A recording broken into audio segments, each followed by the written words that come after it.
വെള്ളപുതച്ച് നിശ്ചലമായ ദീപക്കേടിനെ വീട്ടിൽ കൊണ്ടുവന്നപ്പോൾ ആകെയുള്ള മകനെ നഷ്ടമായ അമ്മയെ ആശ്വസിപ്പിക്കാൻ ആർക്കും കഴിഞ്ഞില്ല. ആർത്തലച്ച് പെയ്യുന്ന മഴ പോലെ ദീപക്കേടിന്റെ അരികിലേക്ക് ഓടാൻ തുനിഞ്ഞ് എന്നെ തടഞ്ഞത് എൻ്റെ സ്വന്തം പെറ്റമ്മയായിരുന്നു. നീ ഇപ്പം അങ്ങോട്ടേക്ക് പോവണ്ട, നീയാണ് ദീപകിന്റെ മരണകാരണം എന്നാ സംസാരം. നിന്റെ ജാതകദോഷം കൊണ്ടാണ് ഇത്ര ഇങ്ങനെയൊക്കെ. അമ്മയുടെ വാക്കുകൾ എന്നെ അളന്നു മുറിച്ചിരുന്നു. ശരീരം തളർന്ന് ഞാൻ നിലത്തിരുന്നു, ഒരു ജീവശവം പോലെ. ഉറക്കമില്ലാതെ, ഭക്ഷണമില്ലാതെ, വിശ്രമമില്ലാതെ പഠിച്ച് നേടിയതായിരുന്നു മെഡിക്കൽ എൻട്രൻസ് റാങ്ക്. വീടിനത്ര ദൂരെയല്ലാതെ അഡ്മിഷൻ കിട്ടിയപ്പോൾ ആഗ്രഹിച്ച് നേടിയ സന്തോഷം അളവിലും കൂടുതലായിരുന്നു. വല്ല റാങ്കും മേടിച്ച് വല്ലയിടത്ത് അഡ്മിഷൻ കിട്ടിയാൽ മാത്രം പഠിച്ചോ, അല്ലെങ്കിൽ വല്ല ഡിഗ്രിക്കും പഠിച്ചോണം. പൈസ ചെലവാക്കി പഠിക്കുന്ന കാര്യം ഈ വീട്ടിൽ നടക്കുകയില്ല. അച്ഛൻ്റെ വാക്കുകളുള്ളിൽ കൊത്തിയിട്ടുകൊണ്ടായിരുന്നു പരിശ്രമം. അത്രമേൽ ആഗ്രഹിച്ചുകൊണ്ടായിരിക്കണം നേട്ടത്തിന് ഇത്ര മധുരം. ഡോക്ടർ ആവാനുള്ള എൻ്റെ യാത്ര ഞാൻ ആരംഭിച്ചു. ഉറക്കമില്ലാത്ത രാത്രികളും പ്രാക്ടിക്കൽ ലാബുകളും പ്രൊജക്റ്റുകളും വാർഡ് ഡ്യൂട്ടികളും അതിനേക്കാളുപരി സ്നേഹിക്കാൻ അറിയാവുന്ന ഒരു പറ്റം സുഹൃത്തുക്കളുമായി. ആദ്യ വർഷ പരീക്ഷ കഴിഞ്ഞ് അവധിയായിരുന്ന ഒരു രാത്രി അത്താഴത്തിനിടയിലാണ് അച്ഛൻ എൻ്റെ കല്യാണം ഉറപ്പിച്ചു എന്ന് പറഞ്ഞത്. ഒരുക്കിയെടുത്ത് സ്വരുക്കൂട്ടിയ സ്വപ്നങ്ങൾ ഒരു ഞൊടിയിടയിൽ ഇല്ലാതാക്കാൻ ഞാൻ ഒരുക്കമായിരുന്നില്ല. കൂടെ നിൽക്കുമെന്ന് കരുതി അമ്മയും പറഞ്ഞു, അത് നന്നായി, അല്ലെങ്കിലും പെണ്ണിനെ പഠിപ്പിച്ചിട്ട് എന്നാത്തിനാ, അവസാനം വല്ലോനെയും കൂടെ പറഞ്ഞു വിടാനുള്ളതല്ലേ, ഇപ്പോഴേ വിട്ടാൽ അത്രയും നല്ലത്. തച്ചിട്ടും ചവിട്ടിക്കൂട്ടിയിട്ടും പട്ടിണി കിട്ടിയിട്ടും എൻ്റെ തീരുമാനം മാറിയിട്ടില്ലെന്നറിഞ്ഞ നാൾ അമ്മയാണ് പറഞ്ഞത്. നിനക്ക് എന്നാത്തിൻ്റെ കുഴപ്പമുണ്ടായിട്ടാ പെണ്ണെ, കാര്യം നീ പഠിച്ച് മാർക്ക് വാങ്ങി നേടിയതൊക്കെ തന്നെയാ. നീ നിന്റെ താഴ്ത്തങ്ങളെ പറ്റിയൊന്ന് ചിന്തിച്ച് അവന്മാരെ പഠിപ്പിക്കണ്ടേ. അപ്പൂനാണെങ്കിൽ തീരെ മാർക്കില്ല, അവനാണെങ്കിൽ എഞ്ചിനീയറിംഗ് തന്നെ മതി, അതും അങ്ങ് ബാംഗ്ലൂരിൽ. എത്ര പൈസ വേണമെന്നാ, നിന്നെ പോലെ അല്ലല്ലോ ആൺപിള്ളേരെ അല്ലേ പഠിപ്പിക്കണ്ടേ. നിന്നെ കെട്ടിച്ച് വിട്ടാ അച്ഛൻ അത്രയും കൂടെ ആശ്വാസമാവുമല്ലോ മോളെ. സ്വന്തം വീട്ടിലൊരധികപ്പറ്റാണ് ഞാനും തിരിച്ചറിഞ്ഞ ദിവസം വിവാഹത്തിന് സമ്മതം മൂളി. താലികെട്ടാൻ തലകുനിച്ചപ്പോഴും വീടിനോടും വീട്ടുകാരോടും വിട പറഞ്ഞപ്പോഴും പാതി മരിച്ച വെറുമൊരു ശരീരം മാത്രമായിരുന്നു താൻ. തനിക്ക് ഈ കല്യാണത്തിന് താല്പര്യമില്ലായിരുന്നല്ലേ? ആദ്യ രാത്രി മുറിയിലേക്ക് വന്ന ദീപക്കേട്ടൻ്റെ ചോദ്യം. ഇല്ലായിരുന്നു. എന്തേ, എന്നെ ഇഷ്ടമില്ലാത്തതുകൊണ്ടാണോ, അതോ മറ്റു വല്ല പ്രണയവും? ഏയ് അതൊന്നുമില്ല, എനിക്ക് പഠിക്കണം, അതിൻ്റെ വലിയൊരാഗ്രഹം. ഏട്ടനൊന്നും പറഞ്ഞില്ല, ഒന്ന് ചിരിച്ചു. പിന്നെ കിടന്നുകൊള്ളാൻ പറഞ്ഞ് പുറത്തേക്ക് പോയി.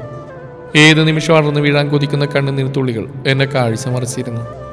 പിറ്റേന്ന് വൈകി എഴുന്നേറ്റ് അല്പം ജാളിതയോടെയായിരുന്നു ഞാൻ അടുക്കളയിലേക്ക് ചെന്നത്. തനിക്ക് ചായയാണോ കാപ്പിയാണോ ഇഷ്ടം? അടുക്കളപ്പുറത്ത് പരിങ്ങുന്ന എന്നെ കണ്ട് ഏട്ടൻ ചോദിച്ചു. എന്തായാലും കുഴപ്പമില്ല. ആവി പറക്കുന്ന ചായ എനിക്ക് നേരെ നീട്ടി ഏട്ടനത് പറയുമ്പോഴും ഒന്ന് ചിരിക്കാൻ ഞാൻ ശ്രമിച്ചുകൊണ്ടിരുന്നു. അടുക്കളയിൽ കാര്യമായിട്ടുള്ള പണിയിലാണ് അമ്മയും മകനും. അവരുടെ ലോകത്ത് അവർ മാത്രമേ ഉള്ളൂ. ചിരിച്ചും കളിച്ചും പരസ്പരം സഹായിച്ചും അവരങ്ങനെ. മോളെ, അടുത്ത ആഴ്ച മുതൽ ക്ലാസ്സിൽ പോകണം കേട്ടോ. കോളേജ് തുറന്നിട്ട് 1-2 ആഴ്ചയായില്ലേ. ഇതുവരെയുള്ള ലീവിൻ്റെ കാര്യം ഇവൻ പ്രിൻസിപ്പളിനെ അറിയിച്ചിട്ടുണ്ട്. ഈ വർഷത്തേക്കുള്ള ഫീസും അടച്ചിട്ടുണ്ട്. മോൾക്കിനി വല്ലതും മേടിക്കാനുണ്ടെങ്കിൽ പറയണം കേട്ടോ. അമ്മ പറഞ്ഞു കഴിഞ്ഞപ്പോഴേക്കും സന്തോഷം കൊണ്ട് ഞാൻ അമ്മയെ കെട്ടിപ്പിടിച്ചു. കൈവിട്ടു പോകുമെന്ന് കരുതിയതെല്ലാം തിരികെ കിട്ടിയിരിക്കുന്നു. നന്ദി പറയും മുന്നേ അമ്മ പറഞ്ഞു. നന്ദി എന്നോടല്ല മോളെ, ദാ അവനാ എല്ലാം ചെയ്ത്. കല്യാണം ഉറപ്പിച്ചപ്പോൾ തന്നെ അവനെല്ലാം ചെയ്തിരുന്നു. അമ്മയെ ഒന്നുകൂടെ കെട്ടിപ്പിടിച്ച് കരയുമ്പോഴും ചിരിച്ചുകൊണ്ടെല്ലാം നോക്കി നിൽക്കുന്ന ദീപക്കേട്ടനെ ഓട്ടക്കണ്ണിട്ട് നോക്കാനും ഞാൻ മറന്നില്ല. ഉള്ളിൽ നുരഞ്ഞു പൊന്തിരുന്ന ദേഷ്യത്തെ പ്രണയമെന്ന വികാരം മൂടി തുടങ്ങിയിരുന്നു. പതിയെ ഞാൻ ആ വീടിൻ്റെ മകളായി. അമ്മയുടെ അടുക്കളത്തോട്ടത്തിലെ ചെറുവിളകൾ എനിക്കും കൂട്ടുകാരായി. അമ്മയുടെ കുഞ്ഞു പാത്രത്തിൽ എനിക്ക് അവകാശമുണ്ടായി. കോളേജിലേക്കുള്ള യാത്രയിൽ പൊതിച്ചോറ് കെട്ടിത്തരാനും കൊണ്ടുവിടാനും എനിക്ക് ആളുണ്ടായി. വൈകിട്ടത്തെ ചായകുടി നേരങ്ങളിൽ ദീപക്കേട്ടൻ്റെ ബാങ്കിലെ വിശേഷങ്ങളും അമ്മയുടെ അയൽക്കൂട്ട വർത്തമാനങ്ങൾക്കൊപ്പം കോളേജിലെ വിശേഷങ്ങളും ഞാൻ പങ്കുവച്ചു. പതിയെപ്പോഴോ ഞാൻ ദീപക്കേട്ടൻ്റെ ഭാര്യയായി, എല്ലാ അർത്ഥത്തിലും. പുലരുവോളം ഏട്ടൻ്റെ മാറിടത്തിൽ തല ചേർത്ത് കിടക്കാനും മോവന്തി നേരം കാറ്റിനും കിളികൾക്കുമൊപ്പം കൂടണയാനും എൻ്റെ ഉള്ളം തുടിച്ചിരുന്നു. ഒരിക്കൽ ഞാൻ ഏറ്റവും വെറുത്തിരുന്നത് വൈകുന്നേരങ്ങളെയായിരുന്നു. തമ്മിൽ പരിഭവിക്കാനും കുറ്റം പറയാനും പഴിചാരാനും കളിയാക്കാനും മാത്രം അറിയുന്ന ഒരുപറ്റ മനുഷ്യരുള്ള എൻ്റെ വീട്ടിലേക്കുള്ള യാത്രയെ ഞാൻ വെറുത്തിരുന്നു. പക്ഷേ ഇന്ന് ഞാൻ കൊതിക്കുന്നത് അതേ വൈകുന്നേരങ്ങൾ തന്നെയാണ്. സ്നേഹിക്കാൻ മാത്രം അറിയുന്ന 2 മനുഷ്യരുടെ കൂടെയുള്ള വൈകുന്നേരങ്ങളെ, ഇനിയൊരിക്കലും തിരിച്ചു വരാത്ത വൈകുന്നേരങ്ങളെ. ആ കൊച്ചിൻ്റെ ഒരു യോഗേ, കല്യാണം കഴിഞ്ഞ് 3 മാസം ആവുന്നേ ഉള്ളൂ. ജാതകദോഷ, അലീബിന് ഇത്ര ചെറുപ്രായത്തിൽ ഇങ്ങനെയൊക്കെ നടക്കുമോ? ആരൊക്കെയോ പിറുവിറുത്തു. Accident ആയിരുന്നല്ലേ, bike ബസ്സിനിട്ടിടിച്ചതാ. ആരെങ്കിലും കാണാനുണ്ടോ? എടുക്കുക. ഒരു വേള കൂടി ഏട്ടൻ്റെ മാറോട് ചേരാൻ കൊതിച്ച് ഞാൻ മുന്നോട്ട് നീങ്ങി. അവസാനമായി ഒരു വട്ടം. ആ ശാപം പിടിച്ചവളെ എല്ലാത്തിനും കാരണം ആ മൂതേവി വന്ന് കയറിപ്പ് മുതൽ തുടങ്ങിയതാ. ആർത്ത് കരയുന്നതിനിടക്ക് എന്നെ പറയാൻ അമ്മായി മറന്നില്ല. മുന്നോട്ട് വെച്ച കാലിൽ ചലിപ്പിക്കാനാവാതെ ഞാൻ നിന്നു. ഏക മകനെ കൂടെ നഷ്ടമായ അമ്മയെ നേരിടാൻ എനിക്കാവില്ല. എല്ലാവരും പറയുന്നതാണ് അമ്മയെ വിശ്വസിക്കുന്നതെങ്കിൽ. ഒരടി പോലും നീങ്ങാനാവാതെ ഞാനിരുന്നു. ദൂരെ നിന്ന് പോലും ഏട്ടനെ കാണാൻ ധൈര്യമില്ലാതെ, യോഗ്യതയില്ലാതെ. ഓളെ നെറുകയിലൊരു സ്പർശനം. അമ്മയാണ്, ദീപക്കേട്ടൻ്റെ അമ്മ. അമ്മേനോട് ക്ഷമിക്കണം, ശാപം പിടിച്ച ഞാൻ കാരണം. വാക്കുകൾ പൂർത്തിയാക്കും മുന്നേ മാറോട് ചേർത്ത് നിർത്തി. ദീപക്കേട്ടൻ്റെ അരികിലേക്ക് എന്നെ കൊണ്ടുപോയി. ചുറ്റിലും ആളുകൾ ഒരു അത്ഭുത വസ്തു കണക്കി എന്നെ വീക്ഷിച്ചുകൊണ്ടിരുന്നു. ഒരു തവണയെ കണ്ടുള്ളൂ, ഒരൊറ്റ തവണ. ഭൂമി വിളർന്നെന്നപ്പോൾ ഞാൻ ഏട്ടൻ്റെ മാറിലേക്ക് വീണു. ചടങ്ങുകൾ കഴിഞ്ഞ് പോവാനിറങ്ങുന്ന നേരം അച്ഛനാണ് പറഞ്ഞ് ബാഗും തുണിയും എടുത്ത് കൂടെ ഇറങ്ങാൻ. എന്നെ വിവാഹം കഴിപ്പിച്ച് വിട്ടതാ. ഞാനിനി ഇവിടെയാണ് ജീവിക്കേണ്ടത്.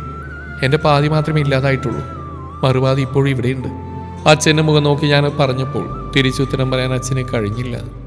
നീ എന്നാ വർത്താനാ പറയുന്നേ? ഇവിടെ എങ്ങനെയാ ജീവിക്കും? ശാരദാമേനെ ഇനിയും ബുദ്ധിമുട്ടിക്കാനാണോ? ഒരു നോട്ടമായിരുന്നു നമുക്കുള്ള മറുപടി. കൂടുതലൊന്നും പറയാനില്ലാതെ അവർ യാത്ര പറഞ്ഞു.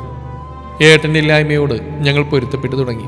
അമ്മ പുസ്തകങ്ങളോട് കൂട്ടുകൂടി. കുട്ടികൾക്ക് ട്യൂഷൻ എടുത്തു. അമ്മയുടെ നിർബന്ധം കാരണം മുടങ്ങിപ്പോയ പഠനം ഞാൻ പുനരാരംഭിച്ചു.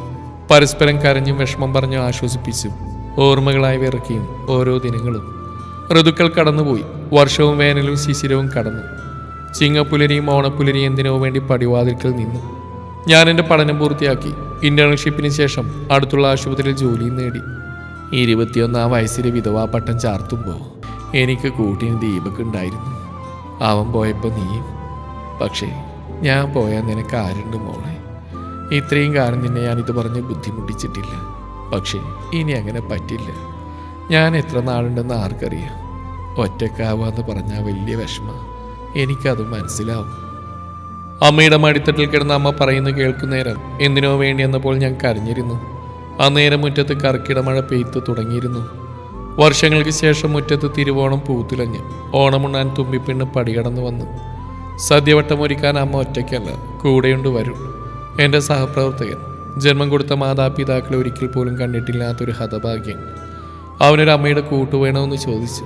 വേണ്ട എന്ന് പറഞ്ഞില്ല. ഇരുകൈ നീട്ടി സ്വീകരിച്ചു. കൂടെ ഈ കൂട്ടുകാരിയെയും.